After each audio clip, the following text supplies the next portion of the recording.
Okay, welcome to the 8th episode of the Nameless Podcast still. I have no idea what I'm going to call this thing, even after episode 8. So, I think it's been like exactly a month because the last time I did one of these, I just got my controller that would let me hook up to the computer and play a simulator for drones. And that's a full month that I've been doing that. I got a light radio too, and what's cool about it is it's a game controller size and shape. It has a USB option where you can plug it into your computer, and it has a couple protocols where you can connect to tiny whoops. So I kind of got into drones recently, but I've been into the sport for a while, like maybe 10 years. I've always watched videos and seen people flying and doing tricks, but it was a little bit unattainable. Flight times were stupid short. Miniatures weren't really around years ago, and now they're pretty much available and affordable. So the gear stuff that I got was just some kits. I got a Tiny Hawk kit ready to fly, and then I just bought a ready to fly Tiny Hawk 2. So I have two drones, and the kit came with a controller and goggles, and they're not bad. You know, the controller isn't that great after getting actual sticks. I can see why people want gimbals and sticks, because it gives you more control. It's completely different from video gaming. Like, I tried to get these caps that go over the sticks that make it controller shaped for the sticks, but it's not good. Like, you don't have the precision you want. So they kind of have like these like sharp points at the end, and that's just, I think, so you can keep your thumb steady. I don't really pinch the... What was that? Okay, so turn steam off for a minute so I can finish this. What was I talking about? Oh, the sticks. Yeah, there's like sharp, prickly things at the end of the sticks, and I guess that's for precision. And I think like the sticks just changed everything for me, because if I go back to Hot Props, which is an app that I started on to learn to fly, I don't like it. It doesn't feel the same. You know, don't get me wrong, it's a good app, and if you want to consider flying, I would say download Hot Props for Android and give it a try, because I really did learn how to fly in that app. But after getting this controller and using a simulator on the computer and flying on real sticks, when I use my phone, I just don't like it. It's not the same. The feel is like completely off. So now it's kind of like, I guess I'm strictly on the computer when I train. But I started flying recently for real. Like one day in the middle of the month, I just said, you know what? I'm going to go fly, even though I told myself not to. And I had a really good session. It was really cool, and I was not going to do that because I was trying to do a DRL sim edit before I started flying for real. But I just did it anyways. And it's completely different. So I got to a point where I have some pretty good clips from DRL, and I've already made an edit for that simulator. So I already have that edit. I have two edits of actual flying and one little like kind of clip where I do a one pack freestyle and then end up running into a hawk. So those are all edited and done. But I was thinking, okay, I'm gonna do the simulator and fly, but then after starting to fly more in real life, going to the simulator isn't the same. Like, the simulator is way easy.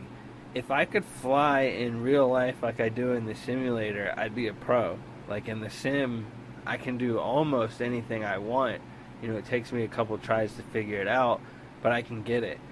In real life, there's wind, battery usage, and just general like wobbles that aren't in the simulator.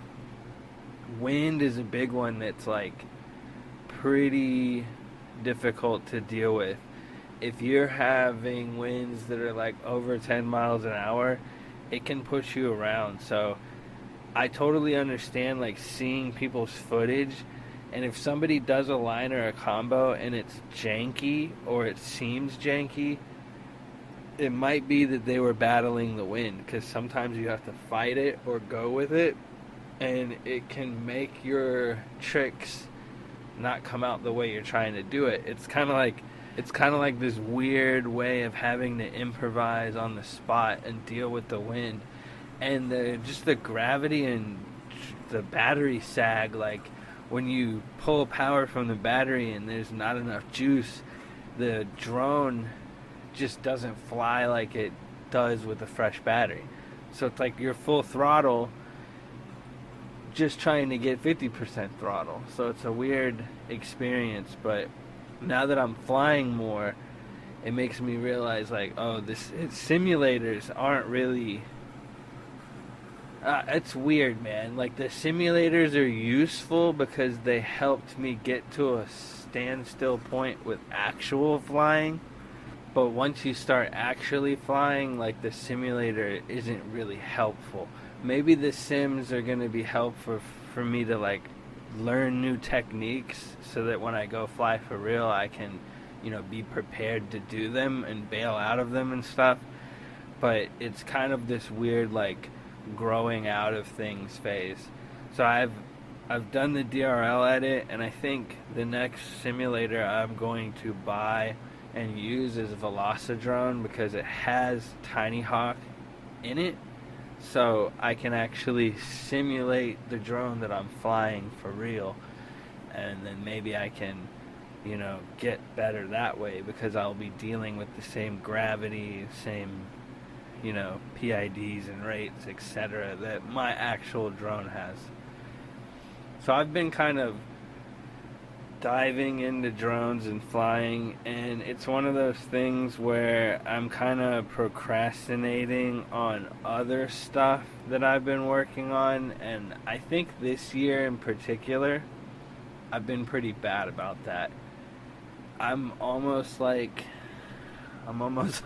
I'm 7 years old again. Like, I come up with this idea like it was card games, and then that turned into papercraft, and then 3D modeling, and then it shifted to drones now. So I'm kind of like all over the place. I am working on all this stuff. It's just I've been extremely busy at work. It's kind of weird because we're in a lockdown, and you would think that work would be slow, but work has been non-stop busy, to where there was a moment where I realized like, I haven't had any free time for like almost 4 weeks. It's just been non-stop working, and maybe I'll get like 30 minutes to an hour to just chill out in my office for a minute, but I've just been getting slammed. So there hasn't been much like designing going on with papercraft, but I do have several papercraft things ready. I have a cubed kendama edit that is already done. I'm just gonna upload it. I will upload it this very soon, because it's on my list of coming up uploads. I've got new toys that I'm working on. I'm trying to get that stuff done, but some weird thing, like with my mood shifting with lockdown happening and COVID, like it kind of threw me off, because I was preparing all these orders and all these products, and then I just kind of haven't been doing it. I've been like out of the funk, I guess.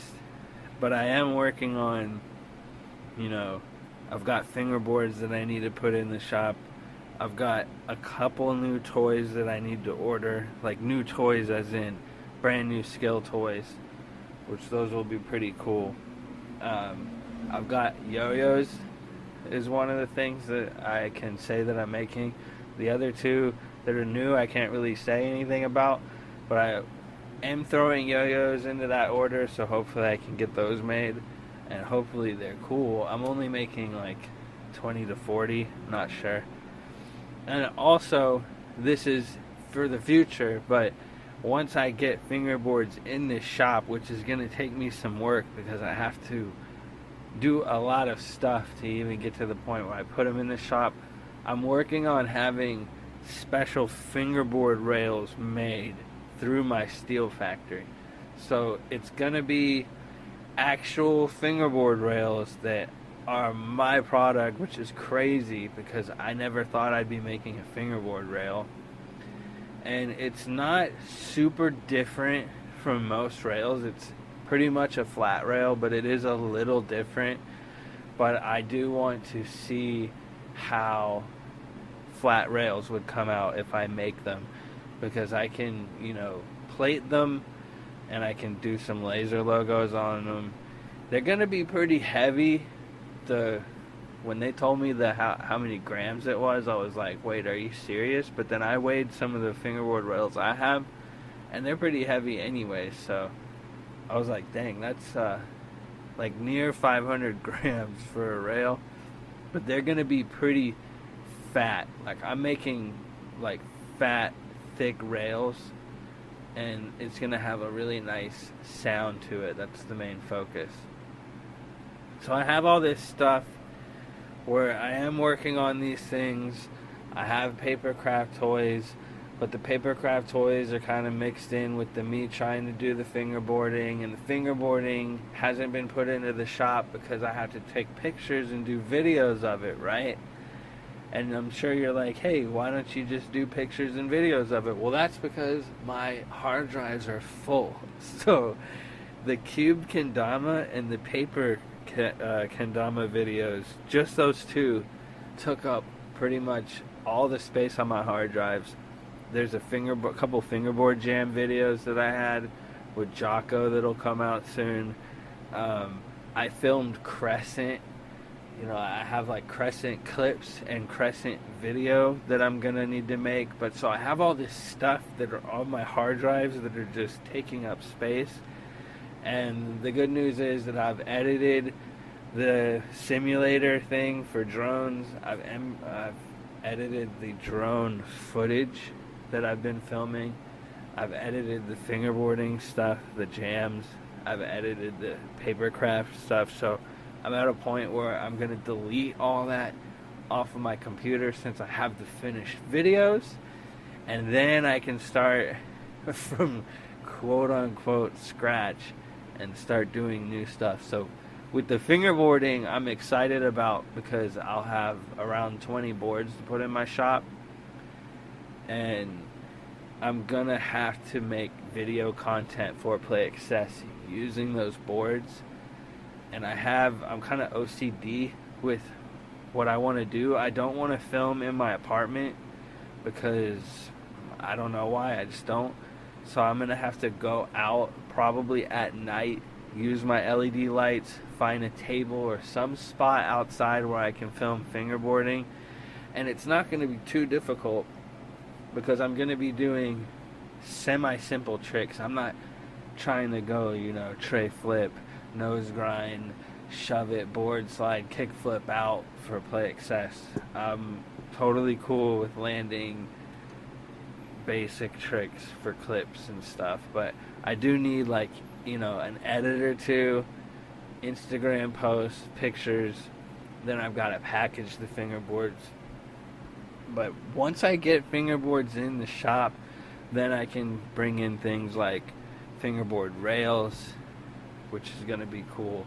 I'm trying to expand Play Access, but I'm kind of doing it slower now. I don't know if it's because I'm getting older or I have no idea, but I've just been kind of slowing down on things. I usually work times 10. I'm always doing stuff. And then recently, it's like times 2. And it feels really weird. It doesn't feel wrong. It just feels weird. Usually I'm non-stop working on stuff, but these past couple weeks, I'm just trying to wait till the end of the day gets by. And then it's just, okay, the next day, wait till the end of the next day, okay, the next day, wait till the end of the next day, and not really accomplishing much. But yeah, this episode's not too long. It's going to be one of those short ones because I don't have that much going on. I am trying to make more videos and stuff. Trust me, I've just been in kind of a slump recently. I guess you call it depression. I deal with that dumb shit a lot.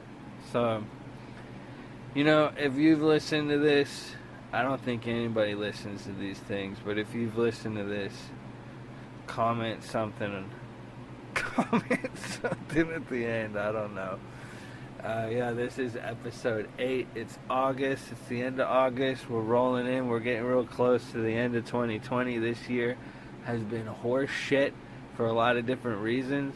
It was baking hot these past couple weeks in LA. It just doesn't seem to stop.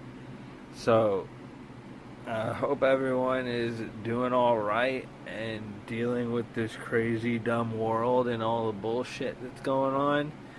You know, just trying to have a good time and ride this wave out until we die, eh?